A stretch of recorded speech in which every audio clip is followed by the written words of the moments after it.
ಖ್ಯಾತ real estate ಉದ್ಯಮಿ ಹಾಗೂ ಕಾನ್ಫಿಡೆಂಟ್ ಗ್ರೂಪ್ನ ಸಂಸ್ಥಾಪಕ ಅಧ್ಯಕ್ಷರಾಗಿರುವಂತಹ ಸಿಜೆ ರಾಯ್ ಅವರು ತಮ್ಮ ಬೆಂಗಳೂರಿನ ಕಚೇರಿಯಲ್ಲಿ ಗುಂಡೇಟಿನಿಂದ ಆತ್ಮಹತ್ಯೆಗೆ ಶರಣಾಗಿ ಬಾರದ ಲೋಕಕ್ಕೆ ಹೊರಟುಬಿಟ್ಟಿದ್ದಾರೆ. ಶುಕ್ರವಾರ ಮಧ್ಯಾಹ್ನ ಈ ಘಟನೆ ನಡೆದಿದ್ದು, ಕಚೇರಿಯಲ್ಲಿ ಗುಂಡಿನ ಸದ್ದು ಕೇಳಿದ ತಕ್ಷಣ ಇಡೀ ಸಿಬ್ಬಂದಿ ಒಳಗಡೆ ಪ್ರವೇಶಿಸಿ ರಾಯ್ ಅವರು ಬಿದ್ದಿರೋದನ್ನ ಗಮನಿಸಿದ್ದಾರೆ.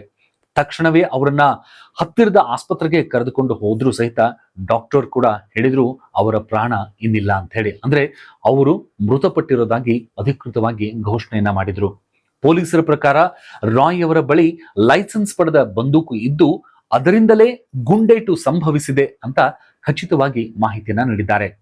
ಘಟನೆ ಸಮಯದಲ್ಲಿ ಕಚೇರಿ ಆವರಣದಲ್ಲಿ ಆದಾಯ ತೆರಿಗೆ ಇಲಾಖೆಯ ಶೋಧ ಕಾರ್ಯಾಚರಣೆ ನಡೀತಾ ಇದ್ದದ್ದು ಮಾಹಿತಿ ಲಭ್ಯವಾಗಿದೆ.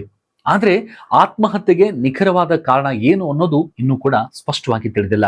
ಸ್ಥಳಕ್ಕೆ ಪೊಲೀಸರು ಭೇಟಿ ನೀಡಿ ಪರಿಶೀಲನೆ ನಡೆಸ್ತಾ ಇದ್ದು ಪ್ರಕರಣವನ್ನ ದಾಖಲಿಸಿಕೊಂಡು ವಿಚಾರಣೆಯನ್ನ ಮುಂದುವರೆಸಿದ್ದಾರೆ.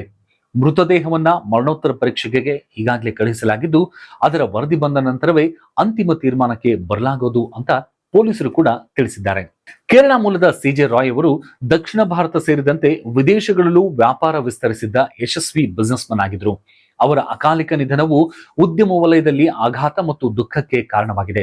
ಇನ್ನು ಸಿಜೆ ರಾಯ್ ಅವರು ಕೊಚ್ಚಿ ಕೇರಳ ಮೂಲದ ಉದ್ಯಮಿ ಆಗಿದ್ರು. ನಂತರ ಅವರು ಬೆಂಗಳೂರಿನಲ್ಲಿ ಬೆಳೆದು ಶಿಕ್ಷಣವನ್ನ ಪಡೆದ್ರು.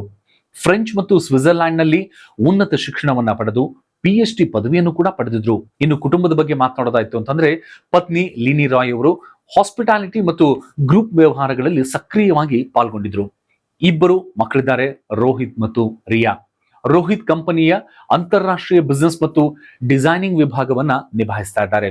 ಇನ್ನು ಇವರ ಸಾಧನೆಗಳ ಬಗ್ಗೆ ಮತ್ತು ಉದ್ಯೋಗದ ಜೀವನ ಬಗ್ಗೆ ಮಾತನಾಡಿದ್ರೆ, ಸಂಸ್ಥಾಪಕ ಮತ್ತು ಅಧ್ಯಕ್ಷರು ಆಗಿರುವಂತಹ ಸಿಜೆ ರಾಯ್ ಅವರು 2006ರಲ್ಲಿ ಕಾನ್ಫಿಡೆಂಟ್ ಗ್ರೂಪ್ ಎಂಬ ರಿಯಲ್ ಎಸ್ಟೇಟ್ ಮತ್ತು ಕನ್ಸ್ಟ್ರಕ್ಷನ್ ಕಂಪನಿಯನ್ನ ಆರಂಭ ಮಾಡ್ತಾರೆ.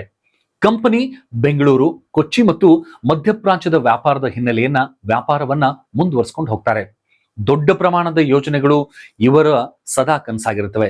ಕಾನ್ಫಿಡೆಂಟ್ ಗ್ರೂಪ್ ಇವತ್ತು 165ಕ್ಕೂ ಹೆಚ್ಚು ಯೋಜನೆಗಳು ಮತ್ತು 43 ಮಿಲಿಯನ್ ಚದುರ ಅಡಿ ರಿಯಲ್ ಎಸ್ಟೇಟ್ ಅಭಿವೃದ್ಧಿಯನ್ನ ಮಾಡಿದೆ.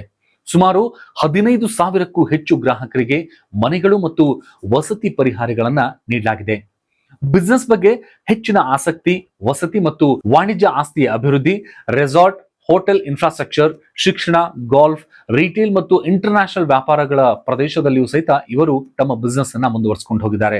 ಬ್ರ್ಯಾಂಡ್ ಪೋಷಣೆ ಬಗ್ಗೆ ಮಾತಾಡೋದಾಯ್ತು ಅಂತಂದ್ರೆ, ಕಾನ್ಫಿಡೆಂಟ್ ಗ್ರೂಪ್ ವಿವಿಧ ರಿಯಾಲಿಟಿ ಶೋಗಳು ಮತ್ತು ಪ್ರೀಮಿಯಂ ಟಿವಿ ಚಾನೆಲ್ಸ್ ಗಳಲ್ಲಿ ಇವರು ಮೈನ್ ಸ್ಪಾನ್ಸರ್ ಆಗಿ, ಉದಾಹರಣೆಗೆ ಬಿಗ್ ಬಾಸ್ ಆಗಿರ್ಬೋದು ಅಥವಾ ಕಾನ್ಫಿಡೆನ್ಸ್ ಸ್ಟಾರ್ ಸಿಂಗರ್ ನಂತಹ ದೊಡ್ಡ ಶೋಗಳಿಗೆ ಇವರು ಸ್ಪಾನ್ಸರ್ ಆಗಿ ಕಂಪನಿಯನ್ನ ಬೆಳೆಸಿದ್ರು. ಜೊತೆಗೆ ಹಲವಾರು ಕಲಾವಿದರಿಗೆ ಇವರು ಸಹಾಯವನ್ನು ಕೂಡ ಮಾಡಿದ್ದಾರೆ. ಸಾಮಾಜಿಕ ಹಾಗೂ ಧಾರ್ಮಿಕ ಸೇವೆಗಳು, ಶಿಕ್ಷಣ ಮತ್ತು ಸಹಾಯ ಕಾರ್ಯಕ್ರಮಗಳನ್ನ ನೋಡೋದಾಯ್ತು ಅಂತಂದ್ರೆ, ಕರ್ನಾಟಕ, ಕೇರಳದ 201 ವಿದ್ಯಾರ್ಥಿಗಳಿಗೆ 1 ಕೋಟಿ ಶಿಕ್ಷಣ ವಿದ್ಯಾರ್ಥಿ ವೇತನಗಳ ರೂಪದಲ್ಲಿ ವಿತರಿಸಿದ್ದಾರೆ. ಇದು ಅವರ ಶಿಕ್ಷಣದ ಮೇಲೆ ಇರುವಂತಹ ಆಸಕ್ತಿ ಮತ್ತು ಕುಟುಂಬದ ಭಾವನೆಗೆ ಇವರು ಸಾಕ್ಷಿಯಾಗಿದ್ದಾರೆ. ಇನ್ನು ಸಮಾಜದ ಸೇವೆ ಬಗ್ಗೆ ಮಾತಾಡೋದಾಯ್ತು ಅಂತಂದ್ರೆ, ಹೃದಯ ಮತ್ತು ಆರೋಗ್ಯದ ಚಿಕಿತ್ಸೆ, ಫ್ಲಡ್ ನಂತರ ಮನೆಗಳನ್ನ ಹೇಗೆ ನಿರ್ಮಾಣ ಮಾಡಬೇಕು, ಅದಕ್ಕೆ ಬೇಕಾಗಿರುವಂತಹ ಖರ್ಚು ವೆಚ್ಚಗಳು, ಕಣ್ಣಿನ ಶಸ್ತ್ರಚಿಕಿತ್ಸೆ ಶಿಬಿರಗಳು, ಡಯಾಲಿಸಿಸ್ ಸಹಾಯ ಮತ್ತು ಸಿಂಗಲ್ ಪೇರೆಂಟ್ ಮಕ್ಕಳಿಗೆ ಶೈಕ್ಷಣಿಕ ಶುಲ್ಕ ಸಹಾಯದಂತಹ ಹಲವಾರು ಸಮಾಜಮುಖಿ ಕಾರ್ಯಗಳಲ್ಲಿ ಸಿಜೆ ರಾಯ್ ಅವರು ತಮ್ಮ ಸಹಾಯ ಹಸ್ತವನ್ನ ನಿರಂತರವಾಗಿ ನೀಡ್ತಾ ಇದ್ರು. ಆದ್ರೆ ಒಂದು ಬೇಸರದ ಸಂಗತಿ ಏನಂತಂದ್ರೆ, ಇಷ್ಟೊಂದು ಸಾಧನೆ ಮಾಡಿದ ಉದ್ಯಮಿ ಸಿಜೆ ರಾಯ್ ಅವರು ಆತ್ಮಹತ್ಯೆ ಮಾಡಿಕೊಳ್ಳೋದಕ್ಕೆ ಮಾಡಿಕೊಂಡಿರುವಂತಹ ಒಂದು ಧೈರ್ಯ ಇವತ್ತೇನಾದ್ರೂ ತಾನು ಜೀವನವನ್ನ ನಡೆಸ್ತೀನಿ, ಜೀವನವನ್ನ ಎದುರಿಸ್ತೀನಿ ಅನ್ನೋ ಧೈರ್ಯವನ್ನ ಏನಾದ್ರೂ ಮಾಡಿದ್ರೆ ಇನ್ನೂ ಬದುಕಿ ಬಾಳಬಹುದಿತ್ತು. ಅದೆಷ್ಟು ಸಿಬ್ಬಂದಿಗಳಿಗೆ, ಕುಟುಂಬಸ್ಥರ ಪಾಲಿಗೆ ಸಿಜೆ ರಾಯ್ ಅವರು ಅನ್ನದಾತರಾಗಿದ್ದರು. ಒಟ್ಟಾರೆಯಾಗಿ ಜಗತ್ತಿನ ಅತಿ ದೊಡ್ಡ ಉದ್ಯಮಿ ಆತ್ಮಹತ್ಯೆಗೆ ಶರಣಾಗಿದ್ದು ನಿಜವಾಗಿಯೂ ಬೇಸರ. ಭಗವಂತನು ಇವರ ಆತ್ಮಕ್ಕೆ ಶಾಂತಿ ನೀಡಲಿ ಹಾಗೂ ಕುಟುಂಬಸ್ಥರಿಗೆ ದುಃಖ ಭರಿಸುವ ಶಕ್ತಿ ನೀಡಲಿ. ನಮಸ್ಕಾರ.